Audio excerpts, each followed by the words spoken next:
Halo semuanya, wah selamat datang di pembedahan taktik kali ini. Langsung aja ya, kita bakal ngebedah habis-habisan salah satu pertarungan paling gila di babak 32 besar Piala Dunia 2026, Portugal lawan Kroasia. Siapin catatan kalian deh, soalnya laga ini bener-bener definisi adu taktik tingkat tinggi, menguras fisik dan luar biasa dramatis dari awal sampai akhir.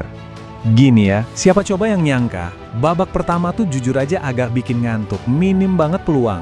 Tapi, begitu peluit babak kedua dibunyiin, boom, langsung meledak jadi 45 menit yang isinya murni kekacauan.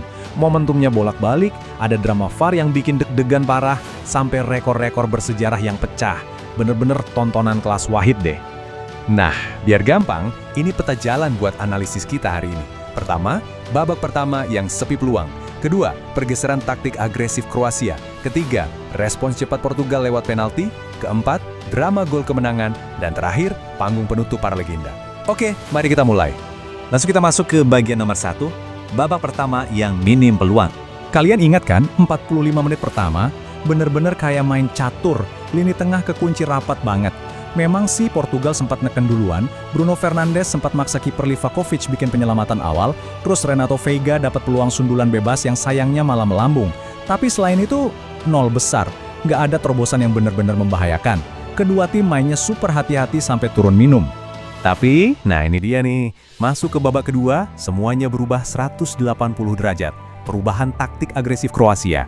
Sumpah, manuver pelatih Kroasia di titik ini jenius banget. Mereka naikin tempo gila-gilaan.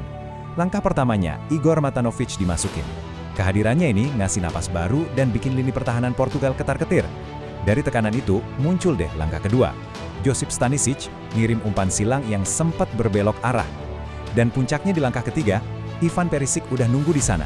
Langsung ngelepasin tembakan datar yang saking deresnya sampai nembus celah kaki kiper Diogo Costa di menit ke-53. Taktik menyerang yang dieksekusi dengan sangat-sangat sempurna. 7. Angka ini bukan sembarang angka loh, coba tebak. Ini adalah gol ke-7 Ivan Perisic di ajang Piala Dunia.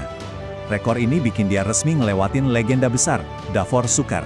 Sekarang, Perisic sah jadi pencatat gol terbanyak sepanjang masa Kroasia di turnamen ini. Luar biasa konsisten pemain satu ini. Kecolongan satu gol jelas bikin Portugal langsung ngamuk dan bangun dari tidurnya. Ini bawa kita ke fase selanjutnya, respons cepat via penalti. Portugal bener-bener langsung naikin garis pertahanan. Tancap gas. Rafael Leao malah nyaris aja nyetak gol cantik. Sayangnya, tembakannya nabrak mistar gawang. Tapi, tekanan brutal bertubi-tubi ini akhirnya bawa hasil juga. Di tengah situasi sepak pojok yang super kaos, Vlasic ketahuan narik jatuh Veiga. Wasit sempat ngecek layar VAR, dan yep, hadiah penalti krusial buat Portugal di menit ke-68. Sang kapten maju, dan eksekusinya dingin dan mematikan. 31. Nah, kalau angka yang ini, bobot sejarahnya berat banget. Kalian percaya nggak? Butuh sampai 31 tembakan, ngelewatin 9 pertandingan di fase gugur Piala Dunia sepanjang karirnya, buat seorang Cristiano Ronaldo akhirnya pecah telur, nyetak gol di babak knockout. Umurnya udah 41 tahun, tapi ya ampun, rasa laparnya buat nyetak sejarah kayaknya nggak pernah padam ya. Oke, skor imbang 1-1 dan disinilah adrenalin kita benar-benar diperas abis. Drama gol kemenangan. Wah, dari menit ini pertandingannya benar-benar end-to-end action. Kroasia bahaya banget lewat serangan balik, nyaris nyetak gol sampai 3 kali loh. Tapi kalian harus lihat betapa beraninya jebakan offside Portugal. Di menit ke-56, terus di penyelesaian tenangnya Sučić menit 80, bahkan sampai di masa injury time 90+13. Ketiganya batal karena bendera offside dan intervensi VAR. Marginnya tuh tipis-tipis banget. Garis pertahanan tinggi Portugal diuji sampai batas paling maksimal di sini. Coba kita telusuri timeline gilanya ya. Di menit ke-89, Mario Pasalic buang peluang sundulan krusial banget di depan gawang. Kesalahan yang berakibat fatal, karena 5 menit setelahnya, super sub Gonçalo Ramos melompat nyambut umpan silang manis dari Leao. Gol! Menit 93 lewat 09 detik, gol paling telat kedua dalam sejarah Piala Dunia buat Portugal. Terus, seakan belum cukup bikin jantungan, di menit ke-103 Josko Gvardiol sempat bikin gol penyeimbang yang secara dramatis dibatalin lagi sama VAR gara-gara offside dalam proses build-up-nya. Bener-bener roller coaster emosi. Setelah peluit panjang berbunyi, semua tensi meledak-ledak tadi berubah jadi momen penuh haru. Kita sampai pada panggung terakhir para legenda. Jujur, ngelihat momen ini tuh merinding sih. Dua ikon sepak bola dunia nemuin takdir yang bertolak belakang banget. Di satu sisi, ada Cristiano Ronaldo yang di usia 41 tahun masih sibuk cetak sejarah dan bawa negaranya lanjut di turnamen ini. Sementara di sisi lain, jenderal lapangan tengah kebanggaan kita, Luka Modric. Kabarnya dia bakal pensiun dari timnas setelah laga ini.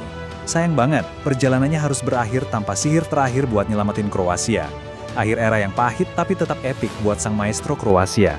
Ada satu lagi nih yang bikin kemenangan berdarah-darah Portugal ini jadi jauh lebih bermakna. Skuad Portugal mendedikasikan laga ini untuk mendiang rekan setim mereka, Diogo Jota. Laga ini ternyata tepat nandain peringkatan 1 tahun kepergiannya. Kalian bisa lihat gimana Ronaldo dan kawan-kawan mastiin kalau kemenangan luar biasa ini adalah bentuk penghormatan paling tinggi buat mendiang sahabat mereka. Dalam banget maknanya. Nah, dari semua kekacauan taktik dan emosi ini, Portugal akhirnya berhasil lolos hidup-hidup dari ujian yang bener-bener brutal. Tapi pertanyaannya sekarang, kira-kira mampu nggak skuad Portugal jaga momentum dan nge-recovery fisik mereka yang udah terkuras abis ini buat ngadepin raksasa sesungguhnya, Spanyol, di babak selanjutnya? Coba deh kalian renungkan. Oke, terima kasih banyak udah ngikutin pembedahan taktik kali ini. Jangan lupa pantau terus pembaruan kita dan sampai jumpa di analisis laga epik berikutnya.